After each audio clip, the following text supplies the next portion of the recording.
a maior parte das igrejas nos Estados Unidos, mas no Brasil deve ser igual, elas crescem mais com o fluxo migratório de um crente de uma igreja para outra, do que a partir de conversões de não crentes para a sua igreja. Então, parece que é a regra, digamos assim, as pessoas não terem o coração para os de fora. Por que tu acha que isso é assim? Qual os desafios que tem para vencer isso? Eu acho que isso é uma coisa, não é um problema só da igreja, é uma questão humana, né? Você pega a criança, tá lá sei lá, no quarto ano, aí ela vai pro quinto ano. Aí no quinto ano ela tá ali com seus amigos e chega um aluno novo pro quinto ano, que não tava com eles no quarto ano. Ele é tratado mal, né? Ele vai demorar a entrosar, ele vai ter que conquistar aquele espaço. Como faltar escola não é uma opção, ele vai ter que ir. Daqui a 1, 2, 3 meses ele vai entrosar, né? E aí ele vai fazer isso com os alunos novos do sexto ano, que agora ele é da turma e ele pode fazer esse tipo de coisa. Então isso é uma coisa humana, o ser humano ele faz assim. Sabendo que isso é uma coisa humana, a gente precisa combater, porque isso não é uma coisa divina. Então a gente vai ver a dificuldade que Pedro tinha com os gentios, né? Pedro era assim, Pedro ele faz a pregação em Atos 2, 3.000 pessoas se convertem naquela pregação, a pregação dele é cheia de judaiquês, né? Ele fala um monte de coisas que só judeu entenderia, cita os profetas dos judeus, a Bíblia dos judeus, a maneira dos judeus, apresenta Jesus como um Messias judeu e 3.000 judeus convertem. E a Bíblia não mostra Pedro fazendo isso com gentios. Pelo contrário, quando ele chega lá para pregar para Cornélio, ele não quer pregar para Cornélio. Deus ele força ele a fazer isso. Vem uma visão para ele fazer isso. E ainda ele estava cogitando o que significava aquela visão. Ele tem que entrar lá. Quando ele entra lá, a primeira coisa que ele fala é: vocês sabem que eu não deveria estar aqui.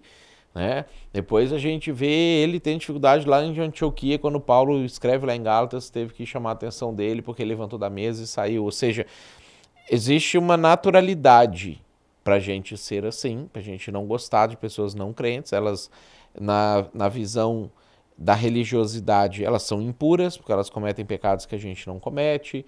Os filhos dela escutam músicas que meus filhos não escutam, vestem roupas que os meus filhos não vão vestir, e elas têm comportamentos nas festas que eu e a minha família não vamos ter. E aí todas essas coisas vão gerando essa sensação de que era melhor que eles não tivessem aqui. Né? Então a igreja, o culto, a música, a liturgia, ela meio que blinda a entrada dessas pessoas. A pessoa, para entender e entrar, ela tem que querer muito e se adaptar àquilo, ou já ser vindo de outra igreja. Então, beleza, ele já é puro, ele já é santo, ele já faz parte do meu grupo aqui. Quando a gente fez a mudança, a gente colocou isso na declaração de visão, e hoje quem vem aqui na Betânia vai enxergar isso assim no hall de entrada. A gente colocou isso num banner gigante lá, pendurado, pregado na parede, nem pendurado, ele é fixo. A gente colocou isso para relembrar a gente mesmo e toda a igreja, a pessoa que chega de fora, que essa igreja é para o de fora. É para que pessoas sem igreja amem participar. Eu já fui alcançado, que bom que um dia alguém me alcançou, agora é a minha vez de alcançar e não de fazer uma coisa para mim. Eu lavo o pé da próxima pessoa, eu sirvo a próxima pessoa. Se eu quero ser o maior, eu tenho que ser o que serve. Então, o tempo inteiro, Deus, Jesus, eles enfatizam isso. E a gente, então, precisa enfatizar também, porque é muito fácil. Chega o visitante e eu pensar assim: puxa vida, eu queria tanto conversar com o Rummenigge, eu tinha ideias para o próximo podcast e eu queria conversar com ele sobre a última coisa que a gente fez. E chegou essa pessoa nada a ver, que eu vou ter que conversar sobre o clima, que eu vou ter que perguntar se está calor, que eu vou ter que perguntar de onde é que ela veio, o que ela está fazendo. E aí eu vou começar uma conversa sobre a Bíblia que vai ser bem superficial, porque ela não vai conhecer nada, não sei o quê.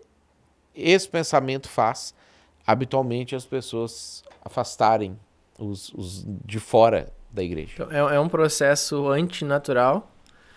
E quais, de novo, quais as ferramentas que tu, como líder, fica implementando para curar esse mal do coração humano, assim, que é meio geral? Trabalhamos isso em pregações específicas, onde a gente enfatiza essa questão, estudos de grupos, onde a gente enfatiza essa questão. A gente fala isso no curso de novos membros. Quando o novo membro é não cristão, a gente enfatiza mais ainda.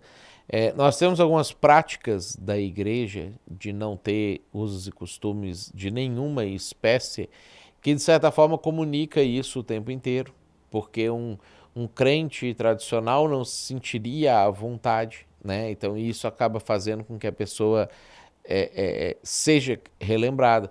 A gente prega isso na parede, escreve isso na parede, né? Então Deus mandava colocar lá a lei nos umbrais das portas para a pessoa lembrar a hora que sair, lembrar a hora que chegar. Então aqui na igreja, todos os membros, a hora que sai, a hora que entra, todos os domingos ou todo dia que ele vem na igreja, ele lê aquilo ali, ele é relembrado.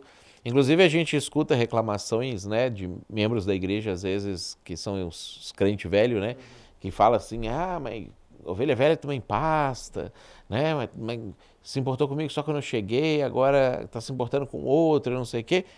E não é verdade, a gente se importa com a pessoa o tempo inteiro, inclusive porque quem vai alcançar o cara de fora é o cara de dentro, então o cara de dentro tem que estar top para ele poder fazer isso. Mas isso é uma das coisas que insatisfaz, porque na verdade a pessoa não está muito querendo o novo lá dentro.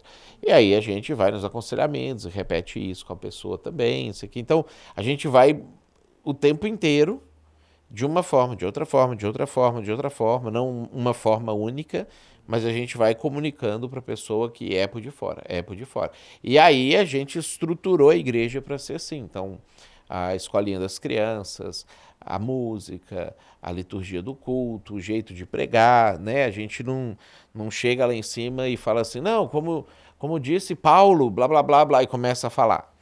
Tem muita gente ali que não sabe quem é Paulo. Então, se eu vou falar de Paulo, eu tenho que explicar quem é Paulo. Ainda que eu vou falar de Paulo 4 domingos seguidos, eu vou explicar 4 domingos seguidos. Eu fiz uma série sobre José, de 7 pregações, e eu repeti nas 7 pregações, que não era José, pai de Jesus, marido de Maria, era um José que viveu 2000 anos antes desse José, que não sei o que, porque as pessoas não sabem quem é José, e quem sabe, sabe de São José, né? Então, todas essas estruturas, elas meio que vão conformando a igreja para essa realidade. Bacana, muito bacana. Tem que ir cercando a pessoa, empurrando para esse...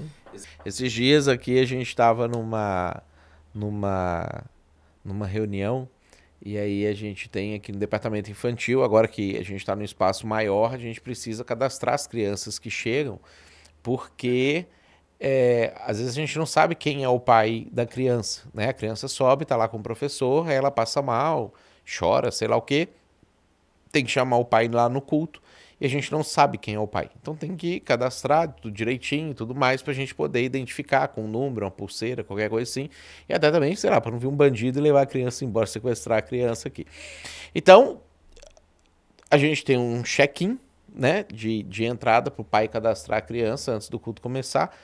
E aí o pessoal do ministério estava tendo uma ideia de criar 2 check-ins. Um check-in para as pessoas já cadastradas e um check-in para as pessoas que não eram cadastradas, para poder eliminar a fila ou diminuir a fila. E aí eles conversaram, explicaram como é que o check-in ia ficar fisicamente aqui dentro da igreja, não sei o quê, e eles iam colocar uma placa escrita assim, membros, e na outra placa assim, não membros. Segregar. Né? Segregar total, ou seja, e nós somos uma igreja pro de fora. Então, para você ver como que isso é natural acontecer. Eles já iam criar uma forma de identificar visualmente pro cara falar assim, você não é daqui, você não pertence a esse lugar, você não... E gerar esse sentimento ruim. Eu lembro que eu fui visitar uma igreja uma vez que eu estava trabalhando a revitalização dela e tentando ajudar lá o pastor na revitalização, que eu subi na classe das crianças. E aí na porta da classe das crianças tinha o nome e o aniversário de cada criança. E aí eu falei com ele, eu falei assim, olha, o que é o problema disso aqui? Se eu venho hoje aqui visitar a tua igreja, eu trago o meu filho, e o meu filho chega e ele vê o nome de todas as crianças com seus aniversários, e o nome dele não está ali, o que isso comunica para ele? Você não pertence a esse lugar. Né? Essas são as crianças da igreja, essas são as crianças desse local, e aqui não é o seu local. Isso com certeza vai gerar na criança ali, no adolescente, um sentimento de não pertencimento. Então a gente precisa eliminar coisas assim, que a gente faz às vezes com boa intenção, mas que gera nas pessoas, no de fora, esse sentimento de eu não sou daqui.